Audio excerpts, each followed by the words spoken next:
안녕하세요. 여명. 저는 여명반 학생회장 18학번 유소연이고요. 저는 여명반 20학번 이승호입니다. 와!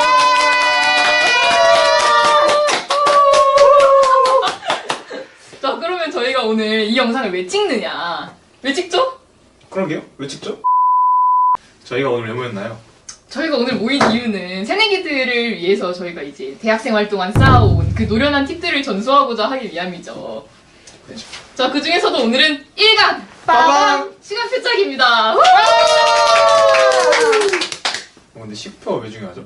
시간표는 여러분 한 학기를 결정짓는 아주 중요한 요소입니다. 여러분의 한 학기가 달렸어요. 막 밥도 못 먹고 시험 공부를 하느냐, 아니면 편하게 띵가띵가하면서 시험 공부를 하느냐, 이런 차이가 바로 시간표에 달렸습니다. 그래서 이렇게 중요한 시간표를 위해 저희가, 특히 저는 4학년의 짬바를 모아 무려 4가지나 4가지나 저희가 준비했습니다.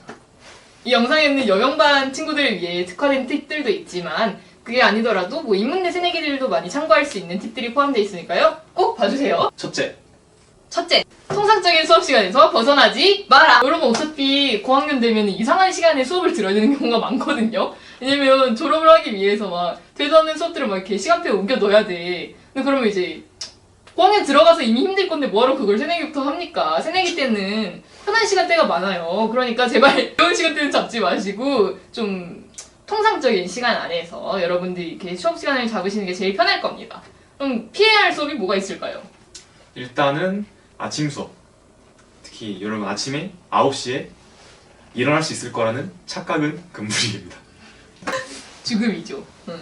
여러분 습관은 최소 몇 달 아니면 1년 이상 꾸준히 해야 생기는 게 습관이지만 망가지는 거는 진짜 하루면 망가져요. 그렇기 때문에 대학 오면은 아침 수업 이거는 그리고 맞아, 아침 수업을 들으면 안 되는 이유가 또 한 가지 더 있죠. 사실 뭐 대면 수업이 아니기 때문에 뭐 매일같이 그러진 않겠지만 사실 사람들이랑 술 마실 일이 되게 많이 생겨요. 1학년 1학기는 막 이렇게 마시거든요. 그러다가 이제 새벽 5시까지 달리고 첫 차를 타고 집에 들어갔는데 5시간 후에 수업이다? 이러면 이제 답이 없습니다. 아침 수업은 뭐 4학년 가서 들어도 되니까요. 저녁 때 이제 뭔가 수업이 끝까지 있으면은 약간 사람이 이제 심적으로 좀 지쳐요. 본인의 경험이시죠? 네. 이건 이건 내가 사실 옆에서 제- 봤던 사람으로서 기억이 너무 나네요. 사실 제 본인 경험담인데 심지어는 보충 같은 게 만약에 저녁이나 밤에 잡히는 경우가 가끔 있단 말이에요.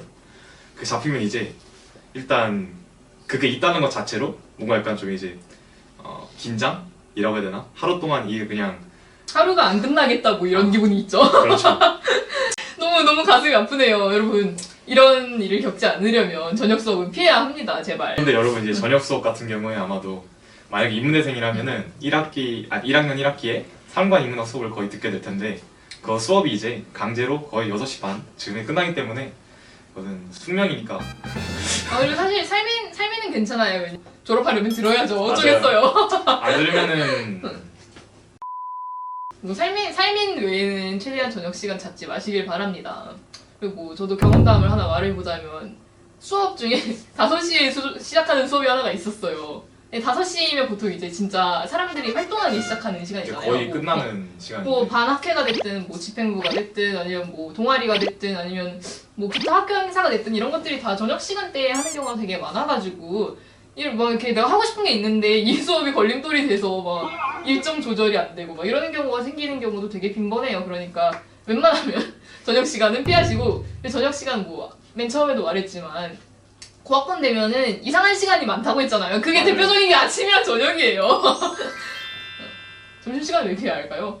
아무래도 이제 뭐 자기가 점심 같은 거 안 먹는 사람이다 이건 상관이 없는데 사실 그래도 사실 이제 수업 중간중간에 계속 영감으로 풀로 때리면은 사람이 좀 이제 힘들잖아요. 배도 고프고 그래서 웬만하면 이제 시간을 비울 수 있도록 최대한 이제 강의를 좀 비워놓는 그렇게 짜는 게 그나마 가장 바람직할 거예요. 그리고 사실 이거는 이제 비대면이니까 나는 점심 늦게 먹어도 돼 뭐 이러면 이제 크게 상관이 없을 텐데 신이 나오고 하면서 뭐 1학기 내에 언제라도 대면 수업으로 바뀔 가능성이 있다는 점을 좀 이렇게 고려를 해야 되기 때문에, 왜냐면 일단 학식이 떨어져요 여러분. 약간 상상도 못했겠지만 뭐 고등학교는 급식이 매진되진 않잖아요. 그죠? 근데 이제 대학교는 학식이 매진이 되기 때문에 뭐 예를 들어서 나는 갑자기 진짜 한 시간 만에 다 팔리는 경우도 있어서 피해야 되는 이유가 또 하나 더 있네요. 점심시간이 되게 사람들이 모이기 좋은 시간대예요. 그럼 이렇게 수업 듣고 밥 먹으러 갈래? 하면서 이렇게 자연스럽게 게더링하는 그쵸. 그런 분위기가 있잖아요. 근데 이제 거기서 소외되면 또 뭐 그러니까 혼밥하는 건 문제가 아닌데 갔다가 와가지고 방방 문을 열면 아무도 없어. 다 혹은 다 갑자기 우리로 나가 수업 들으러. 그러니까 이런 식의 어떤 시간이 안 맞는 경우가 되게 많이 생기니까 점심시간 수업은 웬만하면 피하시는 게 좋다. 네, 뭐 그렇게 정리를 할 수 있겠네요. 둘째.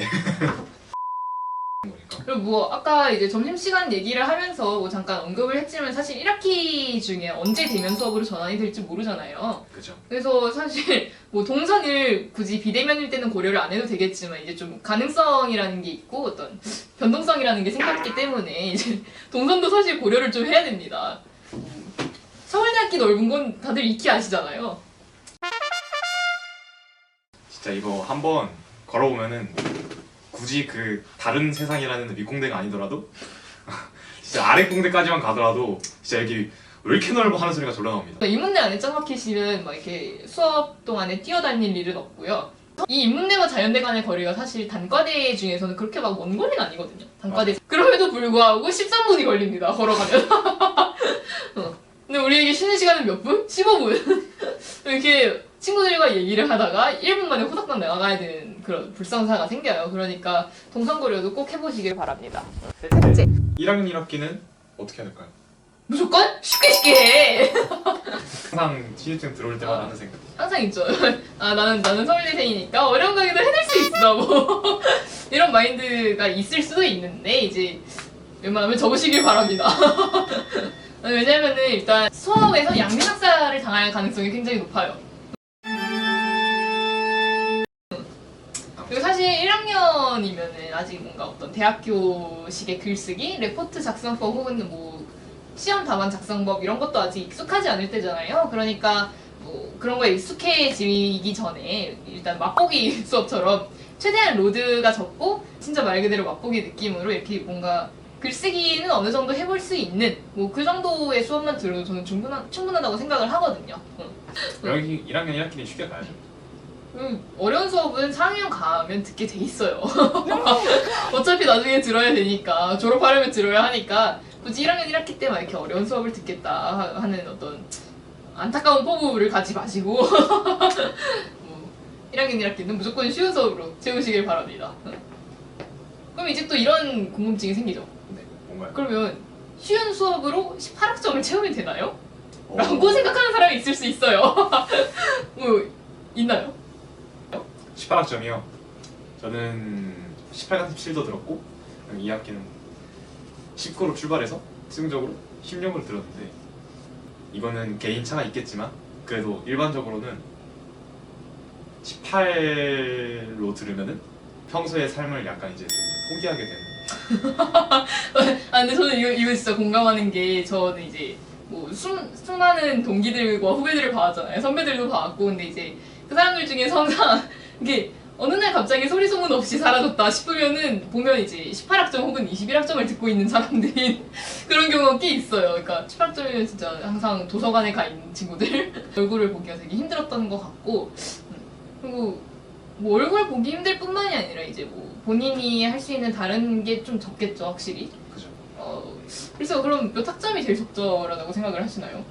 제가 둘 다 들어봤으니까 하는 말인데 딱 이제 한 15 정도가 이제 시험 기간이나 뭐 이럴 때 약간 빡세기는 하지만 그래도 뭐 반활동이라든지 아니면 뭐 기타 여러 가지 자기가 하고 싶은 거? 뭐 이런 거 좀 자유롭게 할 수 있으면서 졸업도 좀 이렇게 적당히 챙기는 뭐 그 정도의 학점이 15학점인 것 같고 이제 정말 말도 안 되는 수업이 하나가 있었다 막 과제가 한 10개 나오는 수업이 있었다 이제 이런 경우에는 드라마에서 12학점까지 해도 뭐 사실 졸업하는 데는 큰 문제는 없을 것 같아요. 그래서 결론은 뭐다? 11 10시 11 10시 결론은 1학년 1학기는 쉽게 가자. 넷째. 사실 이거 네 번째는 아웃문 친구들이 좀 특히 더 그런 거긴 한데 뭐 사실 인문대에도 이런 인문대 엄마도 전반에 많으니까. 인문대 전반에 이런 친구들이 꽤 있을 것 같아요. 그러니까 어떤 유형이냐면 이제 인문대잖아요. 인문대면 또 어문 계열이 좀 이 트레이드 마크인 거 그죠? 네, 그런 게 아무래도 있잖아요. 과학과 다른 왜 특히나 이제 아웃문 같은 경우에는 좀 그렇고 동남아 전공도 그렇고 언어가 3개 이상씩 있는 전공들이라 뭐 내가 이 지역의 언어를 다 정복하겠다고 이런 투지에 불타오르는 사람들이 꽤 있어요. 혹시 주변에 보셨나요? 저 같은 경우에는 아무래도 좀 이제 약간 자기 뭐 다른 제2외국어랑 그다음에 자기 그 나중에 전공 들어갈 언어나 이런 걸 거의 2개, 3개 이상 같이 한 번에 하겠다 이런 식으로 하는 애들을 좀 본 적이 있죠. 아, 근데 저는 사실 어떤 뭐 졸업까지의 타임라인을 맞추려면 졸업까지의 타임라인을 강제되긴 맞추려면 네, 그래야 그것 때문에 이제 어쩔 수 없이 한 학기에 같이 듣게 된 케이스였는데 근데 제가 그때 뭘 들었냐면은 스페인어 중급이랑 말레이 인도네시아어 초급 원 이거 일단 여기부터도 망했는데 벌써부터 쉽지 않은데요? 문제는 이제 여기다가 하나 더 독일 교수님이 한국에서 영어로 하는 베트남사 강의였어요. 이 세 가지 수업을 듣다 보니까 사람이 미쳐요. 막 이렇게 된단 말이야. 그래서 이제 뭐 결과적으로는 베트남사 수업에서 D-를 맞았죠. 근데 뭐 어쨌거나 이제 여기서 얻을 수 있는 교훈은 절대 한 학기에 외국어를 2개, 3개 같이 듣겠다는 생각은 하지 마시라. 우리가 사실은 화개국어를 할 수 있다 이렇게 생각을 하는데 실상은 어떤가요? 사실 이게 다른 언어를 하나를 배우면 배울수록 그 실상은 대부분은 이제 각각 이제 소수점으로 끊겨가지고 마지막에 합치면은 그냥 뭐 0.1, 0.2, 0.3 이렇게 해서 합쳐서 뭐 0.7개국어 약간 이런 식으로 좀 그런 경우가 좀 0.7이면 나름 양호하다고 생각을 합니다 저는. 4개를 배웠다 그러면 이제 기본 0.6 이하로 떨어지는 그리고 이제 또 한 가지 생길 수 있는 문제가 뭐냐라고 했을 때 머릿속에서 섞입니다 일단. 맞아요. 심지어는 인도네시아어와 일본어도 섞입니다. 진짜요? 네. 어떻게 네, 섞여요? 주변에서 봤어요 저는. 인도네시아어 수업에서 예를 들어서 뭐 다음 한글을 해석하시오 라는 문제가 나와요. 뭐 예를 들어서 외국어 수업을 많이 듣지 마시오 라는 지문이 있으면 이걸 이제 인리어로 바꾸세요 이렇게 나오는데 일본어밖에 생각 안 나고 뭐 그런 일도 생깁니다. 되게 빈번해요 나름 이런 경우. 사실 외국어 2개 듣는 거는 나중에 고학번 가면 또 이것도 충분히 생길 수 있는 잠사기 사실 또 때문에. 네. 차라리 또 먼저 미리 그거를 한번 아, 섞어보면은 왜 그러세요? 왜 한번 이런 이제- 일을 악의 구렁텅이에 끌어들이려고 하세요? 원래 인생은 도전이에요. 아닙니다. 그렇게 말도 안 되는 도전은 안 할 필요가 있어요. 그러다가 일찍 죽는 거 아니야 막. 그래서 외국어를 한 학기 2-3개 듣는 거 이거는 뭐다? 문맹처럼 되고 싶으면 하셔도 됩니다.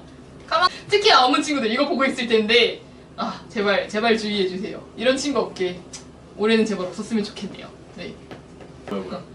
자, 그래서 오늘은 이렇게 시간 뼈짜기에 관한 4가지 꿀팁들을 알아봤고요. 저희는 이제 다음 영상에서 여러분들께 실제로 그렇다면 인문대생들에게는 어떤 수업들이 도움이 되고 어떤 수업들이 재미가 있을지 이런 것들을 가지고 와보도록 하겠습니다.